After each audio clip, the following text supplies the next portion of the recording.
Fala pessoal, tudo certo? Felipe Luciano aqui falando para mais um vídeo.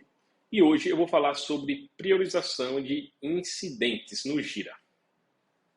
Bom, se você já trabalhou em algum time de incidentes, como o Service Desk, como um time de uptime, aquele time ali responsável por restabelecer serviços, você sabe que isso é um cenário de guerra, tá? Geralmente está a equipe toda ali trabalhando naquele cenário de urgência, restabelecendo os serviços para que a empresa ali ela possa operar normalmente. E quando a gente tem muitos incidentes, geralmente, estão acontecendo ali, e a quantidade de recursos para resolver esses incidentes é limitada, é muito importante você ser assertivo nas suas priorizações, definir o que deve ser atendido primeiro. O problema disso e desafio, na verdade, é porque times menos maduros eles têm dificuldades de fazer essa priorização de incidentes por não ter uma regra clara de como esses incidentes serão priorizados. Geralmente funcionam mais ou menos assim. O pessoal pega, coloca a pessoa menos experiente ali do time, o pessoal que está chegando agora, para ficar responsável pela triagem ali dos chamados. O trabalho dela vai ser entender ali aquele chamado e dar uma prioridade para ele e escalar isso para o time. Só que muitas vezes essa pessoa não tem maturidade suficiente para entender o que é mais importante para o negócio, mais importante para a empresa, e às vezes, muitas vezes na verdade, acaba escalando problemas de baixa prioridade para o time resolver, quando tem coisa pegando fogo que está ali de canto e esquecido, tá? Então, pensando nesse contexto, é que eu estou gravando esse vídeo para mostrar como você pode estar resolvendo esse problema. Legal. O desafio de priorizar incidentes é muito numa perspectiva da gente entender o problema, o que é que está rolando. Porque, por exemplo, se eu perguntar para você, olha, eu tenho aqui agora um incidente de gira e um incidente no SAP, por exemplo. O que é mais prioritário? Qual desses eu devo atender primeiro?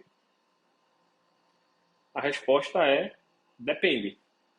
E a resposta vai ser praticamente depende para qualquer tipo de serviço ou sistema que estiver enfrentando problema na sua empresa. Por quê? Porque depende muito da importância desse sistema para o seu negócio, do problema que está acontecendo, do impacto, quantas pessoas estão sendo impactadas e por aí vai. Pensando nisso, a gente tem essa matriz aqui, que está em tela, que ela foi dividida em duas colunas, sintoma e impacto. Então, basicamente funciona assim.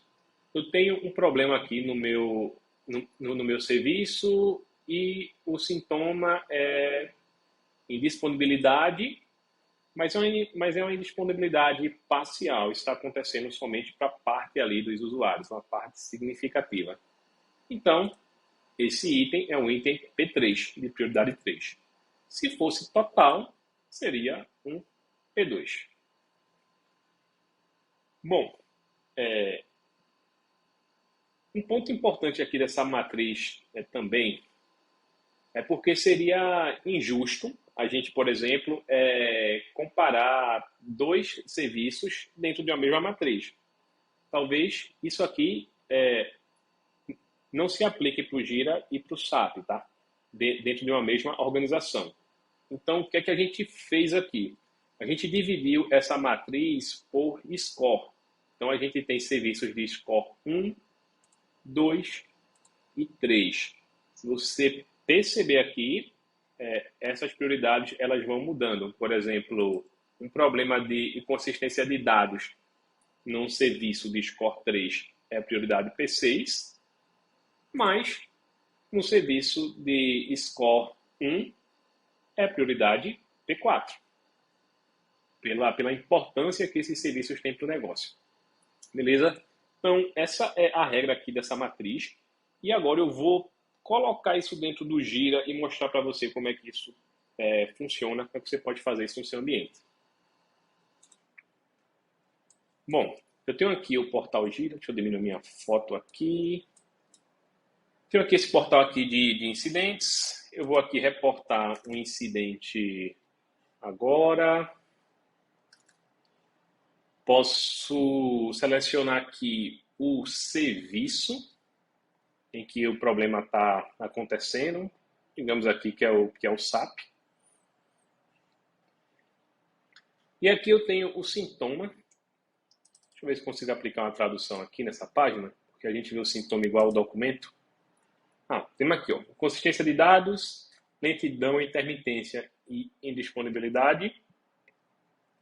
Colocar a indisponibilidade aqui, colocar o impacto aqui total. Ele aqui indica aqui numa legenda para explicar para o usuário. Por que isso? Pense bem só nesse portal. A gente aqui tem um campo onde a gente indica o sistema, que é, nesse caso, o SAP, o usuário identificou, o sintoma, o que é que está acontecendo. A gente pergunta diretamente para o usuário, qual é o problema aí que você está enfrentando. Ele aqui explica que é uma indisponibilidade. E aqui ele reporta se essa é uma indisponibilidade parcial, pontual ou total. Faz esse reporte aqui. O usuário respondendo esse mini questionário aqui, quando ele abre esse item, o próprio Gira vai fazer essa definição de prioridade, tá? Então aqui está P2, acabou de atualizar. Coincidindo aqui com a nossa matriz aqui, que está como P2. Legal. Então, a gente aqui resolveu o primeiro problema, que é identificar o sintoma e o impacto. A pergunta é, como foi que o Gira identificou o score? Como é que esse score aqui foi identificado? Para fazer essa ação aqui, chegar nesse cálculo, eu utilizei o Assets aqui nesse cenário, o antigo Insight, para quem não conhece. E aqui, deixa eu carregar o campo em tela. Ele já está. E aqui eu defini o score, tá? Você está vendo aqui que o SAP está com score 1. Foi por esse motivo que o chamado recebeu a prioridade P2. Ele buscou esse score aqui no Assets. Então, para cada sistema, por exemplo, aqui, eu tenho um score diferente. Por exemplo, para o Confluence eu tenho o score 3, para o Gira 2 e assim por diante. No caso aqui do SAP, ele está como score 1 para esse negócio. Bom, depois que agora eu tenho sintoma, impacto e o score, eu estou tranquilo aqui para definir minha prioridade. E mais do que isso, eu dou liberdade para que o meu cliente ele possa manipular isso. Porque se de repente ele entender que na verdade o Gira é um serviço de score 1 e não 2, ele tem a total liberdade para alterar isso aqui. Se ele pensar em crescer essa matriz um dia, ele pode cadastrar novos score e assim por diante, tá? A gente consegue dar autonomia para o cliente dentro de uma estrutura assim. E para você aí que é mais técnico, de repente está mais curioso como foi que eu implantei aqui esse cálculo de matriz, é o seguinte. Aqui no Gira, deixa eu entrar aqui no projeto de ITSM. existe um recurso chamado Entity Properties. Então, eu criei aqui esse entity de priorização de incidentes. Ele está em inglês, tá? Mas eu criei ele aqui e trouxe essa planilha, que eu estou com ela aqui na minha mão, no formato JSON. Isso aqui é um JSON praticamente. Então eu tenho aqui praticamente não, é um JSON. Eu tenho um score 1 aqui, tenho a prioridade, o impacto total para inconsistência de dados. Então aqui eu tenho a prioridade P2. Beleza? Então foi a partir dessa entity aqui que eu busco esse cruzamento de dados e estou utilizando o JMWE para fazer esse cálculo aqui, essa automação. A gente tem um script aqui no JMWE que você pode utilizar. Deixa eu abrir ele aqui, acho que seria bom. Nossa.